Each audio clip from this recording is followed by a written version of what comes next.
So, here's what we're about to do. I know you guys have been asking what's our love story and how we got together, how we met, and I was thinking of the best way to kind of do this is to just talk about how we got prepared to be where we are in marriage today, or how we prepared to even welcome each other into our lives. And I think that would be a good story. We'll say from each other's perspective. We made some breakfast. We're going to eat breakfast. And then I guess we can do it, we'll see.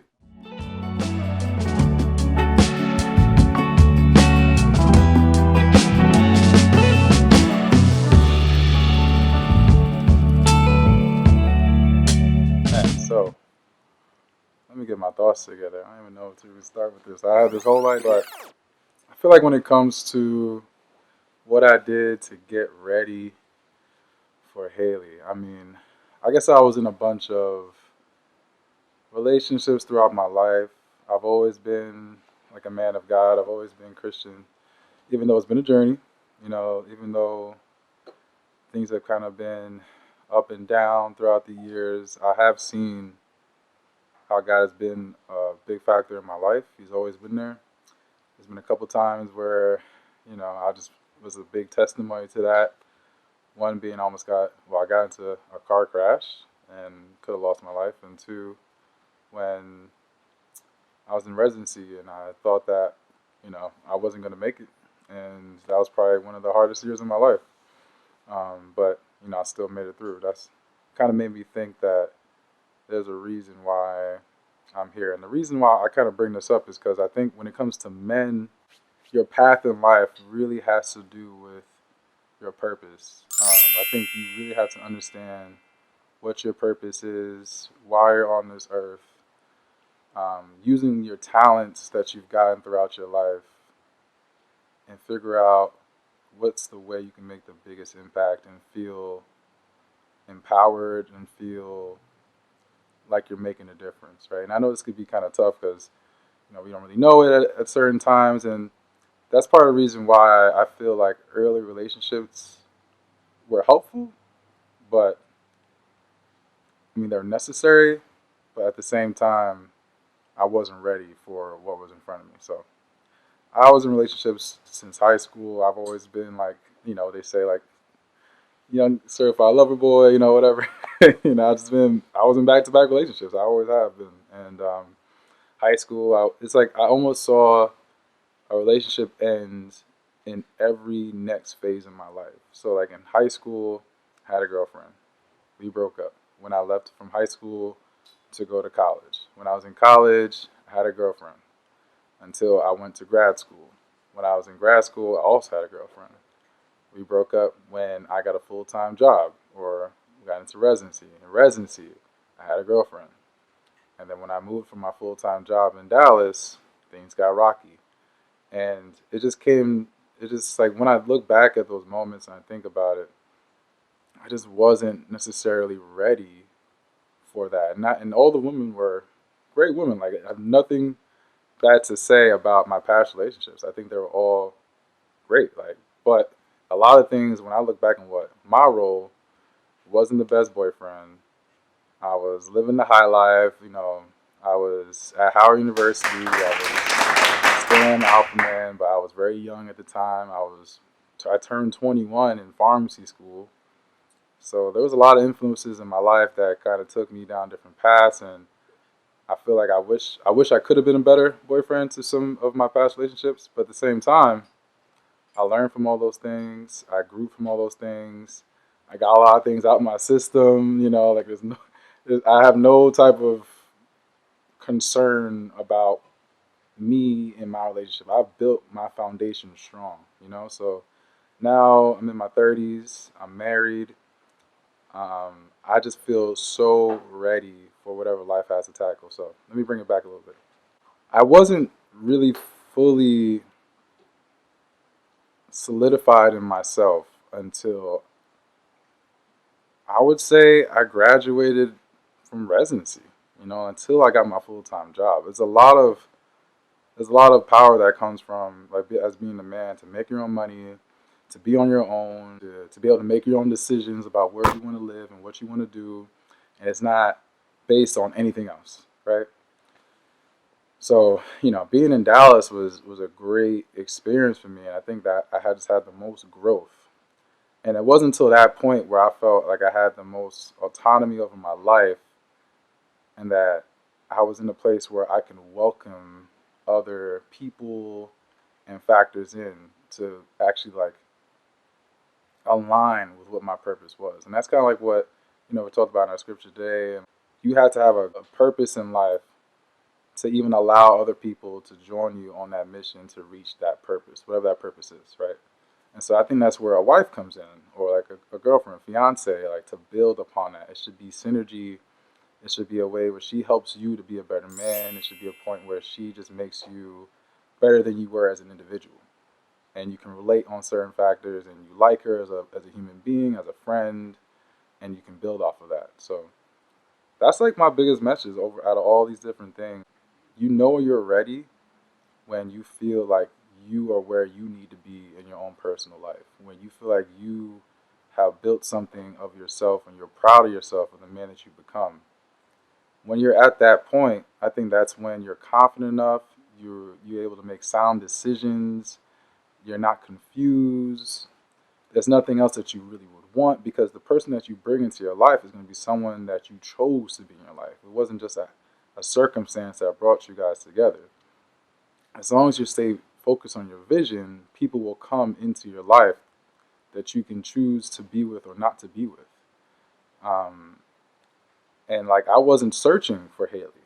Haley was placed into my life, and the way that God works is that He sends His people on missions. He sends them to be in people's lives. He sends them to make impact in the world. And I feel like Haley and I were just at the right time, the right moment. We got together, and it just worked. If I would have met Haley in any other time in my life, I feel like it wouldn't have worked. And so just all these factors and God's plan and us being both ready and doing the work internally just helped us to be the best couple we could be. And then ever since then, it's just been easy. It was always easy with her, like it just made sense. And I was at that point in my life where I was ready, getting married. And that was a beautiful wedding. I always remember that. I feel like God was present at that wedding. It was beautiful. And it was like one of the best moments of my life. And I got to share with some of my closest friends. So that's just what I have to say. As a man, you are the person that leads the relationship. You are the person that has to make the tough decisions. And you can't make those tough decisions if you're not in the right headspace. You have to be in the right headspace. And you have to know why you're here. You have to know what your plans are. It's not just a thing that you take it day by day. You have to understand, this is what I'm here to do, and this is who I want to be by my side to achieve those things. So that's all I have to say about that. And yeah, I guess we can jump into the next portion, but we have to charge the camera because it's on 1 bar already. Okay. Well, let's charge it real quick, and then I want to kind of talk. Hearing you speak, even though I wasn't in the room, like made me think about like some things. Okay.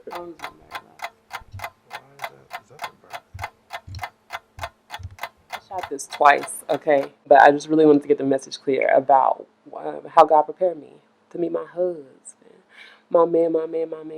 All right, so my story about how God prepared me starts roughly 5 years before I met Bryandt.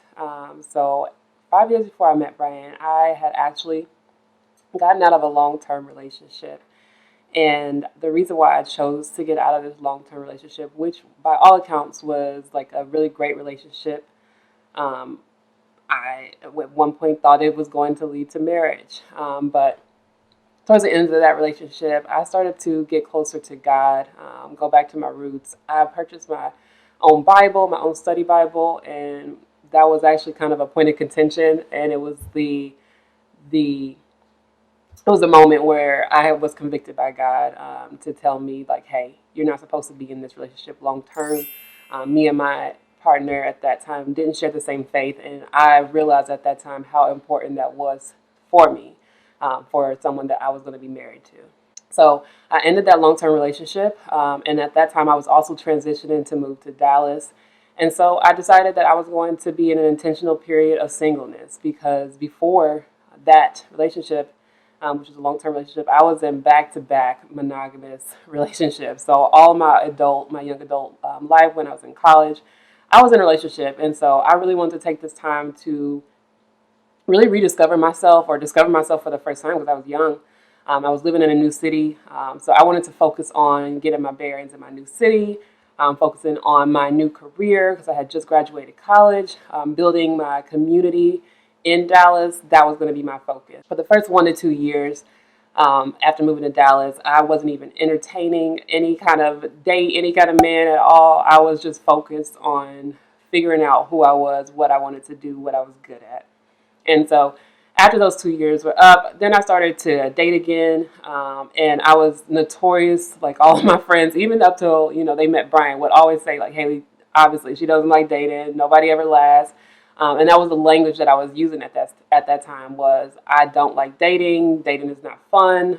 And so it just wasn't fun for me meeting somebody new, having, more than one first date, having to do the whole, what's your favorite color? I would say out loud that I didn't like dating. And so I think because of that, I was attracting some, I won't say like just all unsavory experiences, but it wasn't bringing me my person. And so I took some more time off from dating. I even, at this period in my life, I even went on a podcast to share how much I hated dating, which is wild. After this time, like, I was convicted again. God was telling me, like, hey, you say you want to be married. You say, you want to be a wife. You want to have a family, but you're not behaving in a way that is conducive for the blessings that you're asking me. By this time, I had failed situationships, if I'm being honest. And so at this time, I cleared them out from my life. And this was maybe, honestly, like 6 months before I met Bryandt, is when I, like, intentionally was like, I'm not going to entertain anyone who is not my husband. Also at this time, I made the mindset shift to intentionally say, I like dating. I like the new experience, to get to meet someone, even if they're not my person.